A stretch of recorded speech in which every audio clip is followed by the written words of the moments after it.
Magandang umaga po sa inyong lahat. Today, my friends, we're celebrating Wednesday of the third week of Lent and our first Novena Mass in honor of our Father Joseph. And today, we are asked to reflect on the importance of the law in our lives. In today's Gospel, we hear of Jesus continuing his discourse to the disciples and telling them, I have come not to abolish it, but to fulfill it. To put into context, this was during the time when the Pharisees and the scribes were criticizing him for not obeying the law. Apparently, Jesus was performing miracles, on a Sabbath. And his disciples also were performing some kind of work during the Sabbath, like picking up grains of wheat in the field during the Sabbath. And so the Pharisees and the scribes had an image of Jesus and the disciples as ones who are disobeying the law. And we know how important the law was during their time and until now for the Jewish people, that their expression of faithfulness to Yahweh is seen in the manner they follow the law. All 600 plus of these laws drawn from the original 10 Commandments. But somehow, Jesus was seen as a person who was disobeying the law. In the first reading for today, we hear of what happened after Moses brought the 10 Commandments to the Israelites. And Moses said, take care and be earnestly on your guard, not to forget the things which your own eyes have seen, nor let them slip from your memory as long as you live. But teach them to your children and to your children's children. Moses was telling the Israelites, do not forget what God is asking you to do. Do not forget that. Teach these laws to your children and to your children's children. What was the problem in the case of Jesus and the Pharisees and the scribes? Why did they see Jesus as disobeying the law? Because the Pharisees and the scribes saw the law as a set of rules that hinder you from doing what you want. They were trying to impose a set of rules to people, on the lives of people, that limit them. Yung mga utos ng Diyos ay ipinakikita nila sa mga tao bilang mga bagay na pipigil sa kanila na gumawa, na gumalaw. Now there we find the problem. When Jesus started his ministry was in accord with the original plan of God for all of us. And that is to allow us to grow and live our lives to the fullest. Original freedom. Original freedom which was distorted by sin. Because there was sin, man was not ordered rightly to where he was supposed to be. And God needed to order our life. Since we committed sin, na-distort na yung kung saan dapat tayo pumunta. And so the purpose of the law really is to order our lives to the right path. Para dalhin ulit tayo doon sa original freedom that God wants us to have. And that was part of the ministry of Jesus. That is why, during the Sabbath, He healed the sick.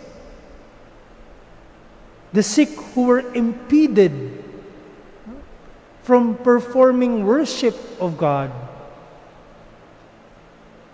The sick who were controlled by evil spirits. And so what is the purpose of the law? The law is there to order our desires. Ang ganda nung collect for Wednesday of the third week of Lent. No? Through holy restraint, sabi doon sa dasal kanina. Through holy restraint, sana'y makapakinabang tayo, no, sa panahon na ito. Holy restraint. It says a lot about the law. That the law is an ordering of our desires. Look at the Ten Commandments, for example. No? Let's pick some of the Ten Commandments. The Ten Commandments tell us, thou shalt not kill. Thou shalt not steal. Thou shalt not bear false witness.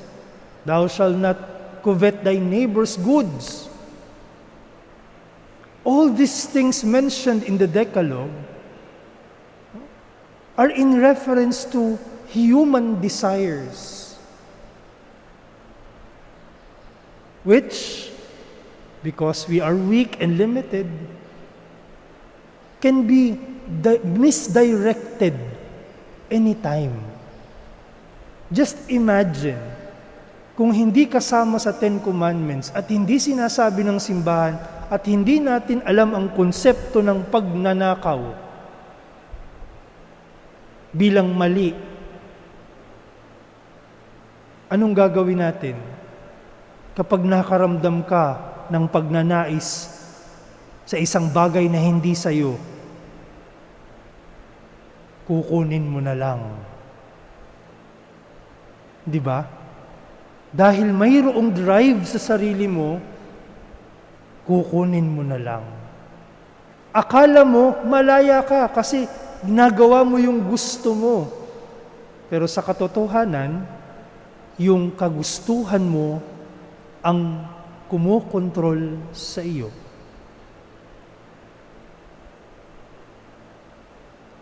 The purpose of the law is there to order that desire, that limited, weak desire.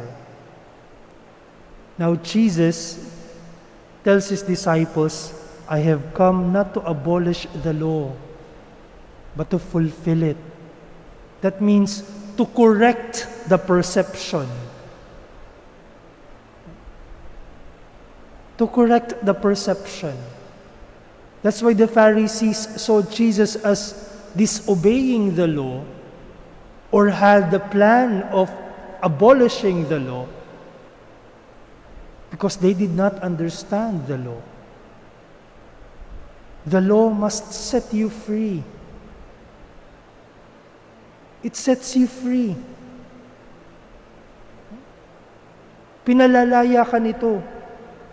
Mula saan? Mula sa iyong mga kagustuhan na magdadala sa iyo sa kapahamakan. Because the desire of Jesus is to lead us towards a glorified life, a fulfilled kind of life. And I am sure Jesus learned of the concept of the law, not by himself. Joseph played an important role in this. His foster father Joseph, Saint Joseph, siguro nung bata si Jesus, tinuturo sa kanya, huwag kang maglaro ng matatalas na bagay dyan.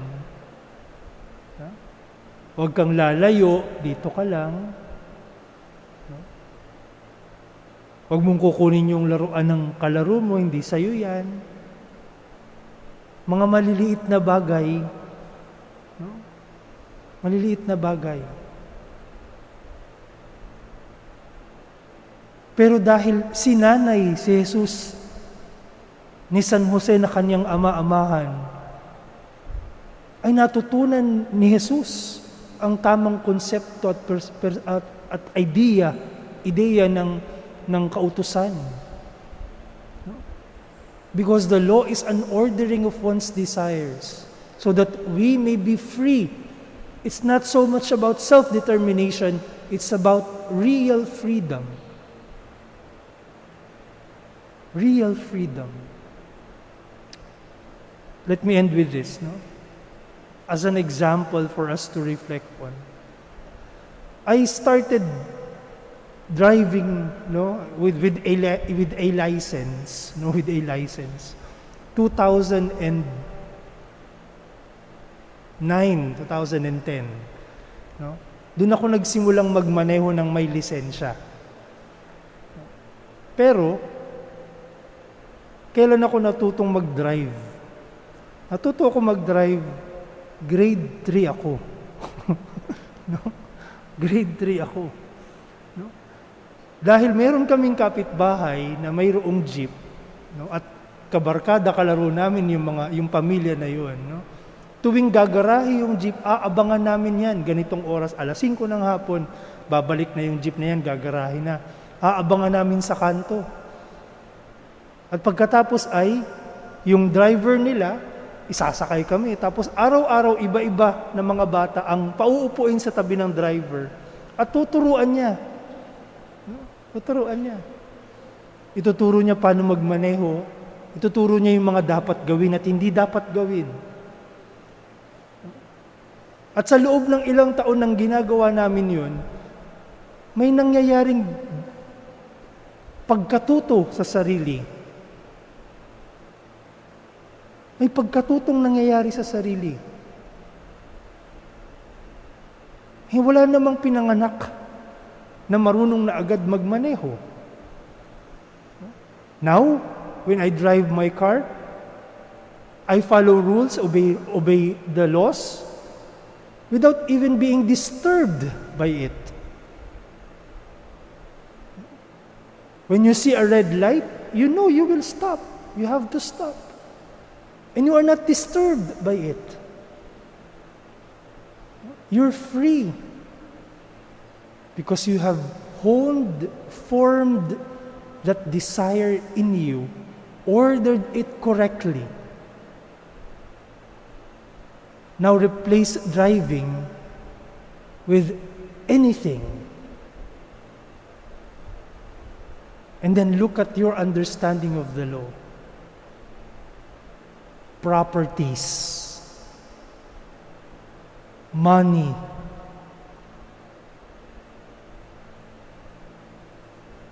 all these things, my friends, are governed by God's law so that we may be ordered correctly, our desires may be ordered correctly so that we may be really free.